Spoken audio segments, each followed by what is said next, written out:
quelle différence entre les opérations simultanées et conjointes? Il est question ici entre l'armée et les opérations congolaises au sein des forces de police. Ça, c'est la première question. La deuxième,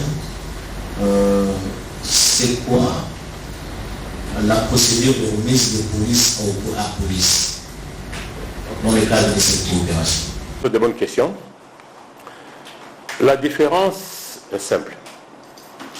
Pour ce qui concerne la force de défense, comme l'armée, les opérations conjointes, la mutualisation des forces pour arriver à une opération conjointe, c'est qu'une force étrangère vient physiquement au pays et ensemble avec la force armée du pays, comme nous, les FARDC, actuellement avec l'IPDF des Ougandais, et ça, ils sont en train de mener des opérations ensemble. L'une des forces appuie l'autre et vice-versa. Donc ils sont ensemble sur les mêmes terrains pour mener conjointement les opérations contre un seul ennemi, un seul objectif. Alors, par contre, pour nous, la police, puisque nous les menons, je vais vous citer même quelques exercices que nous faisons habituellement. Les opérations, puisque c'est dans le cadre des organisations dont je venais de vous parler maintenant, ça se planifie conjointement, puisque nous devons le faire de la même façon. Donc il faut que ça se planifie ensemble, donc conjointement. Mais ces opérations vont se mener chacun dans son pays et simultanément. Ça va commencer le même jour et ça va se terminer, si ça va prendre 3 jours, les mêmes jours. Donc ça se planifie ensemble, conjointement, mais ça se mène simultanément, chaque force chez elle, dans son pays. Donc c'est ça la grande différence. Là, par exemple, nous avons ce genre d'exercice que nous menons, que nous exécutons. Par exemple, Bassadi. Un exercice qui s'intitule Bassadi, une opération qui s'appelle Bassadi. Ça a été créé en Namibie, si je ne m'abuse pas aussi, c'est en 2011, à la réunion des chefs de police. Et cet exercice consiste à traquer les auteurs ou les gens qui se livrent aux violences faites aux femmes et aux enfants. Ça va se planifier, soit au bureau régional à Harare, par exemple, soit dans un pays là où ils vont se mettre d'accord, on se réunit pour la planification, conjointement, mais chaque pays va exercer, chaque police dans son pays va mener ses opérations. Les résultats seront tous centralisés au bureau régional et ça va se communiquer à la prochaine réunion des chefs de police. Ça, il s'agit de Bassadi qui consiste à traquer les auteurs de violences faites aux femmes et aux enfants. Il y a les exercices comme Usalama. Usalama qui lutte contre la traite des êtres humains. C'est la même chose. Ça se planifie ensemble, mais ça se mène séparément, chacun dans son pays. Nous avons par exemple Usalama Pamoja. C'est un autre exercice, c'est dans ce cadre même que cet exercice l'opération qui va s'exécuter en Tanzanie. Ça, c'est pour la lutte contre le terrorisme. Nous avons par exemple Ufugo. C'est pour lutter contre les vols de bétail entre les transfrontalières. On vole les bétail ici, eux, on les amène dans un autre pays. Et les vols de véhicules. Nous avons par exemple Opson Fagia. Ça, c'est pour la lutte contre les aliments contrefaits, les aliments périmés, qui on fouille avec ça ici pour aller vendre dans l'autre pays. Ce sont déjà des exercices que la police mène régulièrement. Donc ça se planifie ensemble, conjointement, et ça se mène simultanément, chacun dans son pays. C'est ça la première question. Maintenant, la remise de police à police. Ça se trouve même dans les accords. Un criminel est recherché dans un pays, chez nous par exemple. Et nous avons les informations que ce criminel n'est plus ici, il est dans l'autre pays. Puisque je vous ai dit ici, les criminels sont très mobiles. Ils peuvent commettre son forfait ici, et un jour après, nuitamment, il est déjà de l'autre côté. Si vous avez ces renseignements, cette précision, vous collaborez avec l'autre police une fois qu'on met la main dessus, la police, on se les remet police à police. Par exemple, contrairement avec l'extradition, qui est une longue procédure. Et ça prend beaucoup de temps, même des années, pour extrader quelqu'un.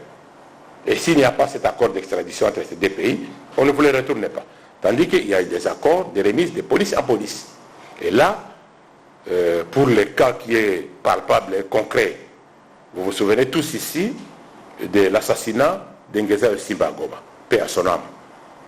Il a été assassiné cruellement à Goma, au moment où il déposait son enfant à l'école.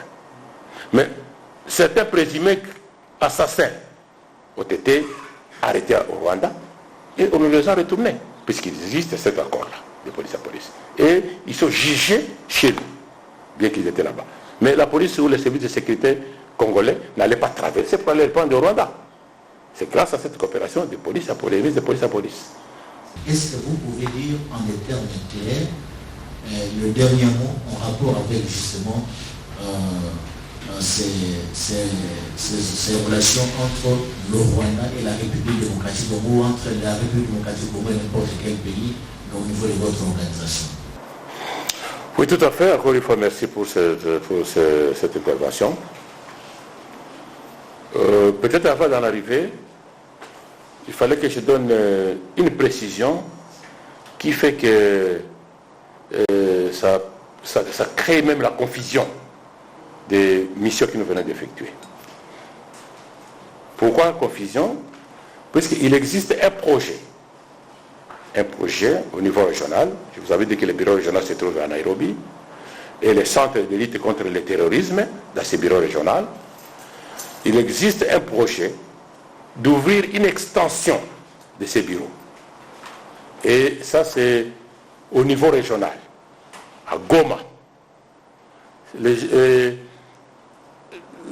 Quelqu'un qui a pris ça et il a fait détourner l'opinion en disant que c'est ça ce que le chef de police est allé. Non, on n'en a pas parlé de ça à Goma. Mais ça se trouve dans les projets, l'ouverture ou la création d'un centre de récolte des informations, des renseignements à Goma pour la lutte contre le terrorisme. Et ce centre n'est pas encore opérationnel. Ça sera opérationnel si et seulement si c'est accepté par les autorités du pays, en commençant par la haute hiérarchie, le gouvernement de la RDC. Et ça sera une bonne chose pour nous, puisque dans ce centre, on ne trouvera exclusivement que des officiers congolais, peut-être assistés par quelques experts du bureau régional. C'est ça. Quelques experts du bureau régional peuvent assister les officiers congolais dans ce centre de récolte des renseignements et des informations pour aider les unités pour la lutte contre le terrorisme, directement à Goma. C'est l'extension du centre de la lutte contre le terrorisme qui se trouve à Nairobi et pour lequel j'avais réceptionné les dons fournis par le gouvernement fédéral d'Allemagne. Alors, pour le mot de la fin, qu'est-ce que je peux dire? La police nationale congolaise, je vous avais dit qu'ici, exécute ses missions constitutionnelles pour lesquelles nous ne pouvons pas nous dérober. C'est la protection des personnes et de leurs biens et de toute autre personne étrangère qu'elle est qui a choisi domicile en RDC. Et la police nationale congolaise est capable de le faire, d'exécuter ses missions régaliennes correctement.